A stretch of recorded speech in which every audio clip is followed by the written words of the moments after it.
శాంతి. నమస్తే. ETV life మానస కార్యక్రమానికి స్వాగతం, సుస్వాగతం.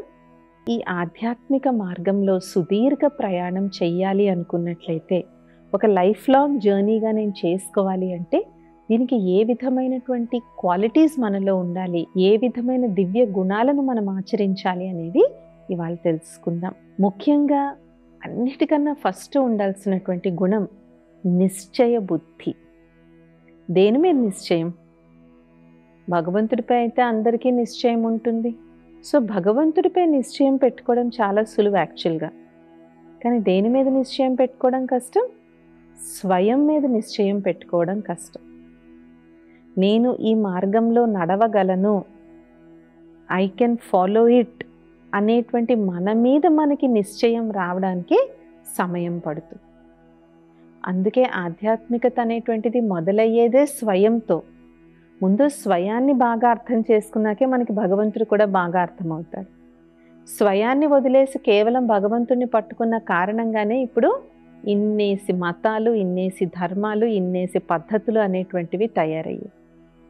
స్వయాన్ని మనం సరిగ్గా ఫుల్గా అర్థం చేసుకున్నప్పుడు భగవంతుడు చాలా ఆటోమేటిక్గా మనకు అర్థమవుతారు.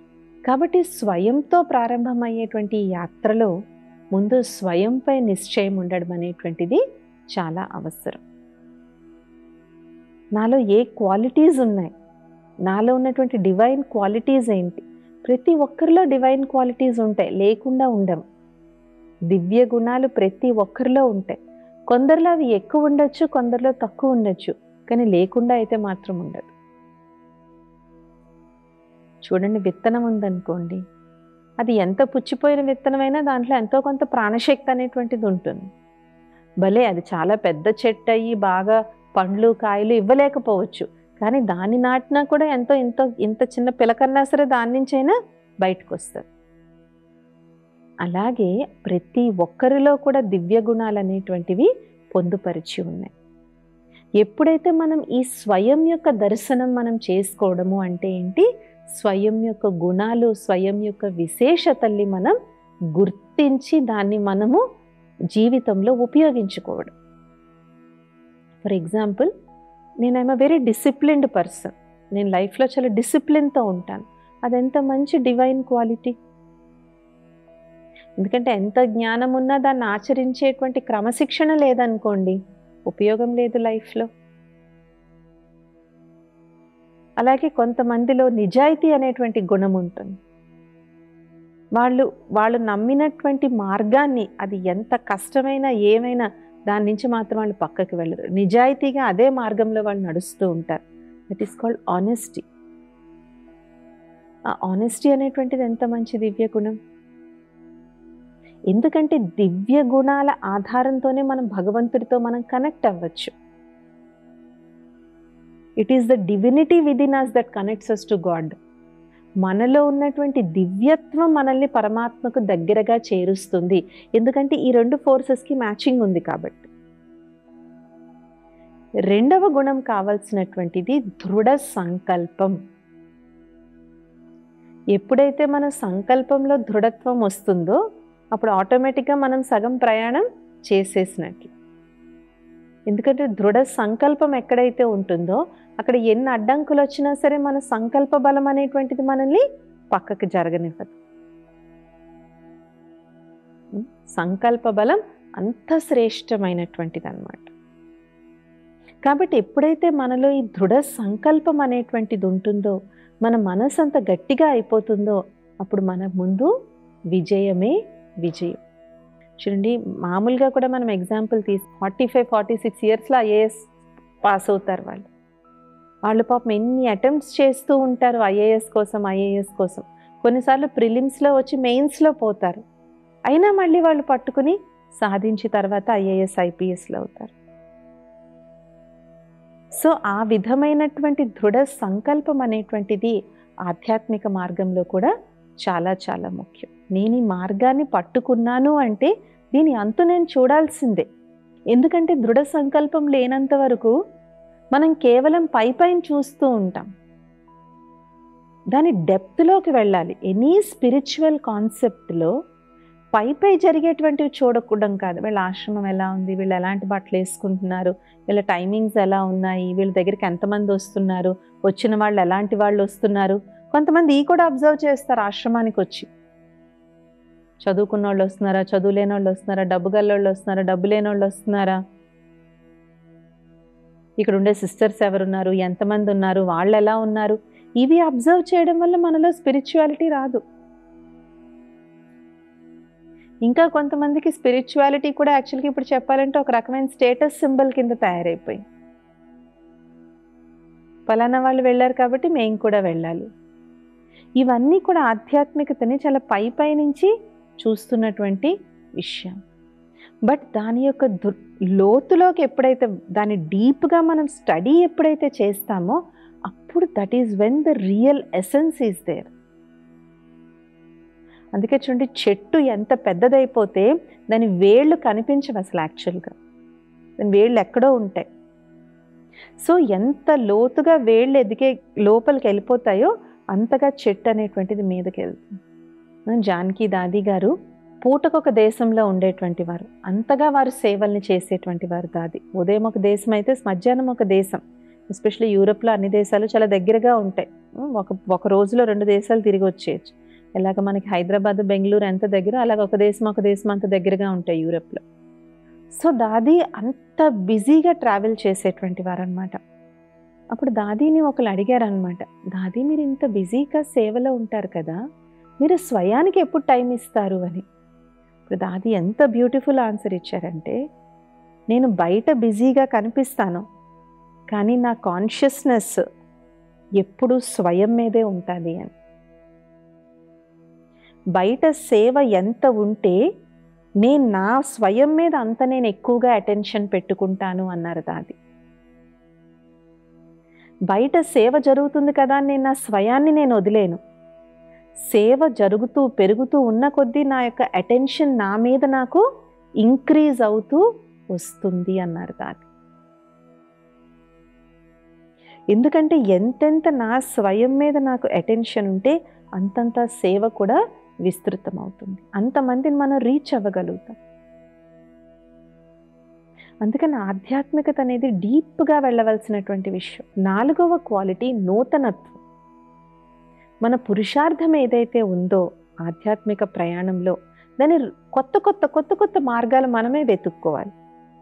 ప్రతిరోజు అదే మెడిటేషన్, ప్రతిరోజు అదే ప్లేస్ అంటే కూడా ఒక్కొక్కసారి మనకు అందులో నీరసం అనేటువంటిది రావడానికి అవకాశం ఉంటుంది. ఒకరోజు ప్రకృతి సాన్నిధ్యంలో కూర్చొని చేయొచ్చు, ఒకరోజు ఒక ఏకాంతమైనటువంటి ప్రదేశానికి వెళ్ళి కూర్చొని చేయొచ్చు, లేదంటే ఒకసారి ఒక బిజీ ప్లేస్కి వెళ్ళి మెడిటేషన్ చేయొచ్చు. సూపర్ బిజీ హాస్పిటల్, నేను హాస్పిటల్కి వెళ్ళాను ఏదో పని మీద. హాస్పిటల్లో ఉదయం 10 నుంచి 12 ఎలా ఉంటుంది, ఎవ్వరూ కూడా కూర్చోరు, అందరూ పరుగులు తీస్తూ ఉంటారు. అలాంటి బిజీ ప్లేస్లో నేను ఎంతవరకు మెడిటేషన్ చేయగలుగుతున్నాను?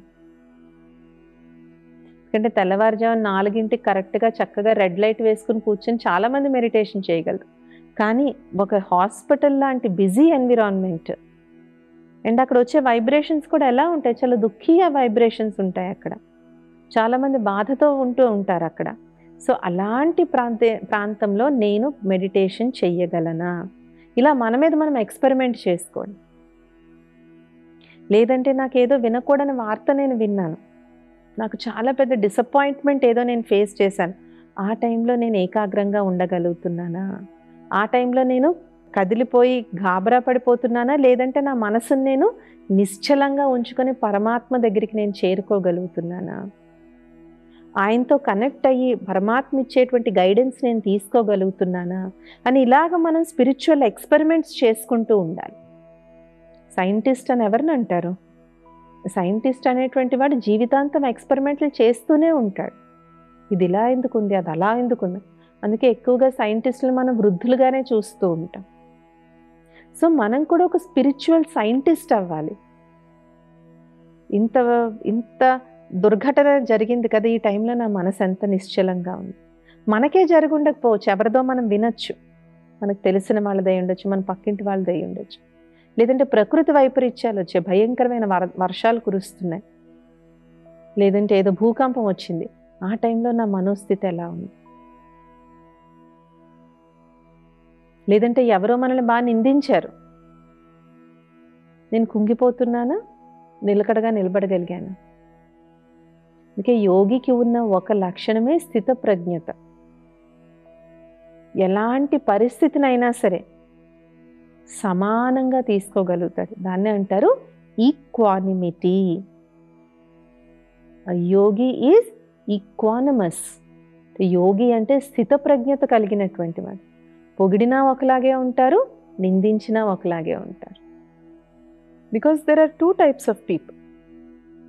మంచికి ఎప్పుడూ కూడా ప్రశంసే దొరుకుతుందని ఎప్పుడూ అనుకోకూడదు. నేను మంచి పని చేశాను కదా, అందరూ నన్ను ఎందుకు పొగడరు అని అనుకోకూడదు.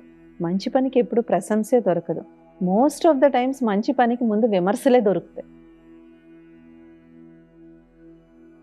మోస్ట్ ఆఫ్ ద టైమ్స్ మనం మంచి చేయడం మొదలు పెట్టాలి అనుకున్నప్పుడు వెనక్కి లాగేవాళ్ళు కొంతమంది ఉంటారు, అది వేస్ట్ అనేటువంటి వాళ్ళు కొంతమంది ఉంటారు, నిరుత్సాహపరిచేటువంటి వాళ్ళు కొంతమంది ఉంటారు, నిందించే వాళ్ళు కొంతమంది ఉంటారు. అదే మనం చెడు పని చేద్దాము అంటే, ఒక వ్యక్తి యాక్చువల్గా సిగరెట్ తాగే వ్యక్తి ఉన్నాడు అనుకోండి. ఎందుకు బాబు నువ్వు సిగరెట్ మానేమంటే, నేను మానేద్దాం అనుకుంటాను సిస్టర్, కానీ ఫ్రెండ్స్ ఉన్నారు చూశారు, ఒకటి అంటూ ఉంటారు, ఇంకా వాళ్ళ కోసం నేను తాగుతున్నాను అంటే. కానీ నీ ఆరోగ్యం పాడైపోతే నీ ఫ్రెండ్స్ అయితే వాళ్ళ లంగ్స్ అయితే తీసి ఇవ్వరు కదా. చూసారా, చెడు పనికి అంటే ఎంతమంది ప్రోత్సహిస్తారు, ఇంకా వెటకారం చేస్తారు, వేళాకోళం చేయడం మొదలు పెడతారు. సో మంచికి ఎప్పుడు మంచే ఎదురవ్వదు. మోస్ట్ ఆఫ్ ద టైమ్స్ మంచికి యాక్చువల్గా చెడు ఎక్కువ ఎదురవుతుంది. సో పొగడ్తని మనం స్వీకరించడం నేర్చుకున్నప్పుడు నిందను కూడా మనం స్వీకరించడం ఈక్వల్లీ ఇంపార్టెంట్గా మనం నేర్చుకోవాలి. అండ్ ఆధ్యాత్మిక మార్గంలో నిందలు రావు అని ఎప్పుడూ అనుకోవద్దు. నిందించే వాళ్ళు చాలామంది ఉంటారు. కొంతమంది అంటారు, సిస్టర్స్ మీకేం సిస్టర్, హాయిగా చక్కగా మీ ఆశ్రమంలో ఉంటారు, మీకు లైఫ్ తాలూకు ప్రాబ్లమ్స్ ఏం తెలుసు అని చెప్పేసి. కానీ ఆధ్యాత్మిక మార్గంలో ఉండడము అంటే పబ్లిక్లో ఓపెన్లో ఉండడం. 100 మంది మంచి అంటే 1000 మంది వీళ్ళు ఇలాంటి వాళ్ళు, వాళ్ళు అలాంటి వాళ్ళు, వీళ్ళు ఇలా చేస్తుంటారు అలా చేస్తుంటారని నిరాధారంగా దూషించేటువంటి వాళ్ళు చాలామంది దొరుకుతారు. కానీ రెండిట్లోనూ ఒకే రకంగా ఉండడమే పరమాత్ముడు చెప్పేటువంటి రాజయోగం యొక్క మార్గం. కాబట్టి మనమే ఒక స్పిరిచువల్ సైంటిస్ట్ కింద అయ్యి మన మీద మనం ఇలాంటి ఎక్స్పెరిమెంట్ చేసుకోవాలి. వాళ్ళని నిందించినప్పుడు నేను ఫీల్ అయిపోయినా, బాధపడ్డానా, ఏడ్చానా అంటే నా యోగం ఇంకా ఎక్కువ చేసుకోవాలి, యోగంలో నేను ఇంకా శక్తిని నేను పెంచుకోవాలి. ఎప్పుడైతే ఇలా మన మీద మనం ఎక్స్పెరిమెంట్ అనేటువంటిది చేసుకుంటూ ఉంటామో అప్పుడు ఏమవుతుంది, మన ఎక్స్పెరిమెంట్ చేస్తున్నాము అంటే న్యూనెస్, నూతనత్వం అనేటువంటిది మనకి అనిపిస్తుంది. మన సాధన అనేటువంటిది మనకి ఇంకా ఇంకా ఉత్సాహాన్ని ఇచ్చేటువంటిదిగా ఉంటుంది. అలాగే ఆధ్యాత్మిక మార్గంలో ఉండేటువంటి వాళ్ళు ఎలాంటి సాంగత్యంలో ఉన్నారు అనేటువంటిది కూడా వాళ్ళ ప్రయాణాన్ని నిర్దేశిస్తుంది. ఎక్కువగా మనం అలాంటి కంపెనీలో ఉన్నప్పుడు మన ప్రయాణం బాగుంటుంది. ఒకసారి 2 శిష్యులు వాదించుకుంటున్నారంట. ఒక శిష్యుడు అంటున్నాడంట లక్ష్యం గొప్పది అన్నాడంట, ఇంకో శిష్యుడు అన్నాడంట ప్రయాణం గొప్పది అన్నాడంట. ఇద్దరు అలా చాలా వాదించుకుంటున్నారు. ఇద్దరు వాదించుకుంటూ ఫైనల్గా గురువుగారి దగ్గరికి వెళ్ళారు. గురువుగారు, నేనేమో లక్ష్యం గొప్పది అంటాను, నా మిత్రుడేమో ప్రయాణం గొప్పది అంటున్నాడు, రెండిట్లో ఏది గొప్పది గురువుగారు అని అడుగుతారు. గురువుగారు అంటాడు, ఎవరు సాంగత్యంలో వెళ్తున్నారో వాళ్ళు అది గొప్ప అంటాడు. ఇట్స్ ద కంపెనీ, ఏ సాంగత్యంలో మనం వెళ్తున్నామో అది. కాబట్టి సాంగత్యం అనేటువంటిది చాలా చాలా ముఖ్యం. అందుకే ఆధ్యాత్మిక మార్గంలో మనం ఎక్కువ నాళ్ళు ఉండాలి అంటే అలాంటి వాళ్ళ యొక్క సాంగత్యంలో ఉండడం చాలా చాలా ముఖ్యం. అందుకనే అన్ని ఆధ్యాత్మిక సంస్థల్లోనూ సత్సంగాలు అనేటువంటివి జరుగుతాయి. కలిసి ప్రోగ్రామ్స్ చేసుకుంటూ ఉంటారు, కలిసి పిక్నిక్స్కి వెళ్తూ ఉంటారు. ఎందుకంటే కలెక్టివ్ ఎనర్జీ అనేటువంటిది, అందరి యొక్క కలెక్టివ్ ఎనర్జీ ఏదైతే ఉంటుందో దాని యొక్క ప్రభావం మన మీద ఎక్కువ పడుతుంది. చూడండి, గుళ్ళో భజన చేసేటప్పుడు కూడా ముందు ఒక వ్యక్తే మొదలు పెడతాడు భజన చేయడం, మెల్లగా అందరూ వచ్చి కూర్చుంటారు. సో మనం ఎప్పుడైతే ఈ కలెక్టివ్ ఎనర్జీ అనేటువంటిది, మనం ఎప్పుడన్నా డౌన్ అయినా కూడా మిగిలిన వాళ్ళని చూసి మనం ఇన్స్పైర్ అవుతాం. అందుకే మేము చెప్తూ ఉంటామన్నమాట, మెడిటేషన్ చేసేటప్పుడు స్టార్టింగ్లో అంటే మెడిటేషన్ యొక్క ఎక్స్పీరియన్స్ లేదు ఇప్పటి వరకు మాకు అనుకున్నప్పుడు మీరు ఒంటరిగా చెయ్యొద్దు, ఆశ్రమానికి వచ్చి నలుగురితో కూర్చుని చెయ్యండి అని చెప్తాం. ఎందుకంటే వీళ్ళందరి యొక్క వైబ్రేషన్స్ తాలూకా ప్రభావం వాళ్ళ మీద కూడా పడుతుంది. కొన్నాళ్ళకు మనకి ఎక్స్పీరియన్స్ వచ్చింది అంటే అప్పుడు మనం ఒంటరిగా కూర్చుని చేసుకున్నా కూడా మనకి దాని యొక్క ఆనందాన్ని మనం ఎక్స్పీరియన్స్ చేయొచ్చు. మనమేమో మన స్పిరిచువల్ ప్రయాణంలో మనం ఉన్నాం, వాళ్ళకి అసలు దీంతో సంబంధమే లేదు. సో అలాంటి కంపెనీలో ఉన్నప్పుడు కూడా ఏమవుతుంది అంటే దాని యొక్క ఇన్ఫ్లుయెన్స్ మన మీద పడి ఒక్కొక్కసారి అబ్బాయి ఎందుకులే ఇవన్నీ చేయడము, అదే హాయిగా ఉంది, అటుపక్కే వెళ్ళిపోదామని ఒక రకమైనటువంటి నెగిటివ్ థాట్స్ కూడా మనకి రావచ్చు. అంటే ఉండొద్దని కాదు, బట్ ఆచితూచి ఎక్కువగా మనం ఎలాంటి కంపెనీలో ఉంటున్నాం అనేటువంటిది మనం చూడడం చాలా ముఖ్యం. అందుకే బ్రహ్మకుమారీస్లో ప్రతి ఒక్కళ్ళు కూడా రోజులో ఒక్కసారన్నా ఆశ్రమానికి వస్తారు. మార్నింగ్ వీలైతే మార్నింగ్, ఈవినింగ్ వీలైతే ఈవినింగ్. ఎందుకంటే రోజంతా అయితే వచ్చి ఇక్కడ మనం కూర్చునే అవకాశం లేదు. మన పని మనం చేసుకోవాలి, జాబ్కి వెళ్ళాలి, బిజినెస్కి వెళ్ళాలి, ఇవన్నీ మనం చూసుకోవాలి ఎలాగూ.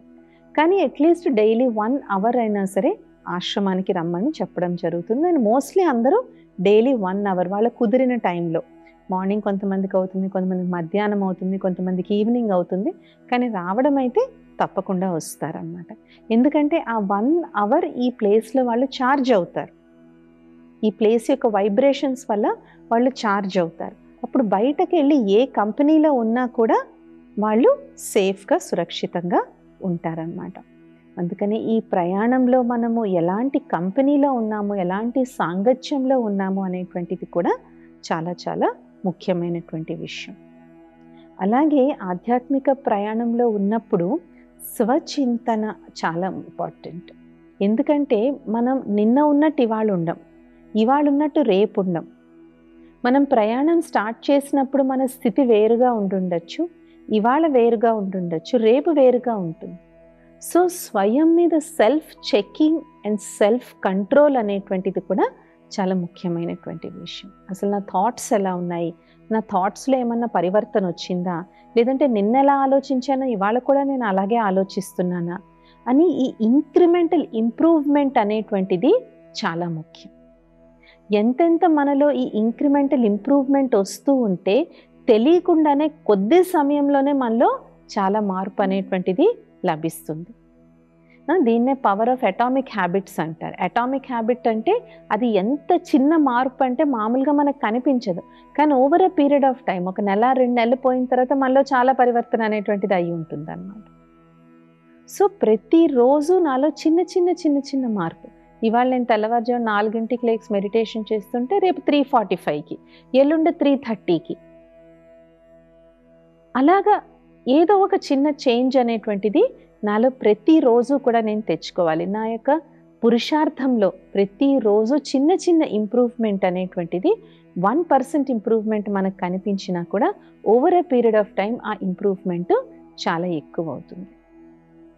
మళ్ళీ ఇంకొక అతి ముఖ్యమైనటువంటి విషయం, ఆధ్యాత్మిక ప్రయాణంలో నడిచేటువంటి వాళ్ళకి ఏవైతే వాళ్ళ యొక్క వ్యక్తిగతమైనటువంటి ప్రిన్సిపల్స్ ఉన్నాయో వాటిని ఊరికే మనం లూజ్ చేసుకోకూడదు. మనకి కొన్ని నియమాలు ఉన్నాయి, కొన్ని సాధనలు మనం చేస్తూ ఉన్నాం కదా, వాటి నుంచి ఊరికే చీటికి మాటికి పక్కకు వచ్చేయకూడదు. మన నియమాల నుంచి మనం ఊరికూరికే పక్కకు వచ్చేస్తూ ఉంటే ఆ నియమం పెట్టిందే మనకి ఆధ్యాత్మిక శక్తిని ఇవ్వడం కోసం.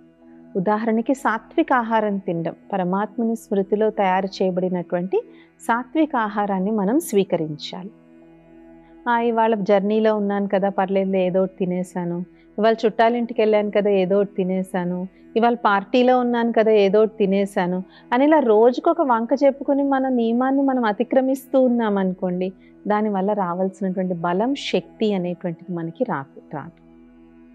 సో మన ప్రిన్సిపల్స్తో మనం కాంప్రమైజ్ అవ్వాల్సిన అవసరం లేదు. బ్రహ్మ బాబా ఈ బ్రహ్మకుమారి సంస్థ స్టార్ట్ చేయకముందు ఆయన చాలా పెద్ద వజ్రాల వ్యాపారి, కోటీశ్వరులు ఆయన. వాళ్ళ ఇంట్లో పార్టీలు జరుగుతూ ఉండేవి, కానీ బాబా పార్టీల్లో మద్యం కానీ మాంసం కానీ పెట్టేవారు కాదు. పార్టీలు కూడా చాలా సాత్వికంగా ఉండేవి. అండ్ ఆ పార్టీలకు వచ్చేటువంటి వాళ్ళందరూ మహారాజులు, జమీందారులు, మంచి గొప్ప గొప్ప బిజినెస్ మ్యాన్లు వాళ్ళు వచ్చేవాళ్ళు. వాళ్ళకేంటి బాగా పార్టీ అంటేనే మందు, మాంసం. కానీ బాబా వాళ్ళ ఇంట్లో ఇచ్చే పార్టీల్లో అవేమి ఉండేవి కాదంట. అప్పుడు బాబాని అందరూ అంటే సరదాగా అనేవారనమాట, లక్కీ బాబు తాలూకు పార్టీలన్నీ చాలా చప్పచప్పగా ఉంటాయి అనేసి. కానీ బాబా అనేటువంటి వారు మీరిచ్చేటువంటి కాగితాల కోసం నేను నా ధర్మాన్ని అయితే నేను వదిలేయలేను. కాగితాలంటే రూపాయి డబ్బులేంటి, కాగితాలే కదా. నేను మీరిచ్చేటువంటి కాగితాల కోసం నా ధర్మాన్ని అయితే నేను వదిలేయలేను. అందుకే బాబాకి రాజుల్లో కూడా ఎంత గౌరవం అనేటువంటిది ఉండేది అంటే, రాజులు వాళ్ళు కూడా బాబా వెళ్ళే వరకు వాళ్ళ సభను కూడా ఆప్ చేసేటువంటి వారు. అంత గౌరవం అనేటువంటిది బాబాకు ఉండేటువంటిది అన్నమాట. కానీ ఈ చరిత్రలన్నీ మనం చదవాలి. చదివిన తర్వాత మనం ఒక అభిప్రాయానికి రావాలి. ఈ చరిత్రే తెలియకుండా, వాళ్ళ గురించి ఏమీ తెలియకుండా మనం రకరకాల నిందలు, రకరకాల అపోహలు కానీ మనం సృష్టించాము అంటే, నిజం తెలిసిన తర్వాత మనం ఎంత పశ్చాత్తాపడతాం మనం, రైట్? సో ఇలాంటి మహనీయుల యొక్క జీవిత చరిత్రలను మనం పూర్తిగా చదవాలి, అర్థం చేసుకోవాలి. వాళ్ళతో ఎవరైతే జీవించారో వాళ్ళతో మాట్లాడాలి. ఇవన్నీ చేసిన తర్వాత మనం ఒక అభిప్రాయానికి రావాలి తప్ప ఆ నోట ఈ నోట వినిన విషయాలు, అక్కడ చదివినవి ఇక్కడ చదివినవి పెట్టి ఇది ఇంతే అని చెప్పి మనము నిందించాము అంటే నిజం ఎప్పటికన్నా బయటపడుతుంది.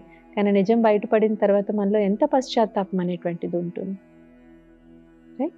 సో అందుకని ఏదైతే మనం ఆధ్యాత్మిక ప్రయాణంలో ఉన్నామో, it's a life, it's a marathon, it's not a running race. Running race అంటే ఒక 100 మీటర్లు 200 మీటర్లు ఫుల్గా పరిగెట్టేసి ఆగిపోతారు. కానీ మ్యారథాన్ అలా ఉండదు. 5 కిలోమీటర్లు 10 కిలోమీటర్లు పరిగెట్టాలి. అందుకే ఏం చెప్తారు మ్యారథాన్ రన్నర్స్కి, స్లోగా స్టార్ట్ చేస్తూ మెల్లగా మీ స్టామినాని బిల్డప్ చేసుకోండి అని చెప్తారు. బట్ ఆధ్యాత్మికత కూడా అంతే. ఏదో ఇవాళ నాకు ఉత్సాహం వచ్చేసింది కదా, 4 గంటలు నేను మెడిటేషన్ చేసేసుకుంటాను అని ఆ ఉత్సాహం 2-3 రోజుల్లో పోయి తర్వాత అసలు మెడిటేషన్ రూమ్కే మనం వెళ్ళడం మానేస్తాం.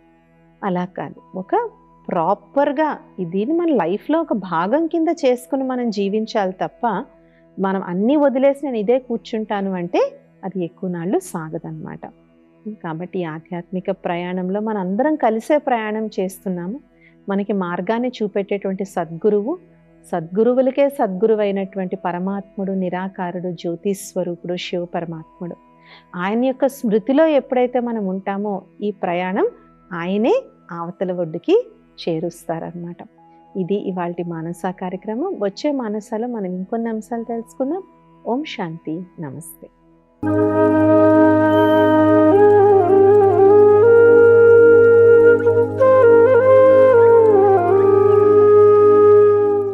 ఈ కార్యక్రమాన్ని తిరిగి చూడాలనుకుంటే www.youtube.com/@ETV Life Spiritual లో చూడవచ్చు.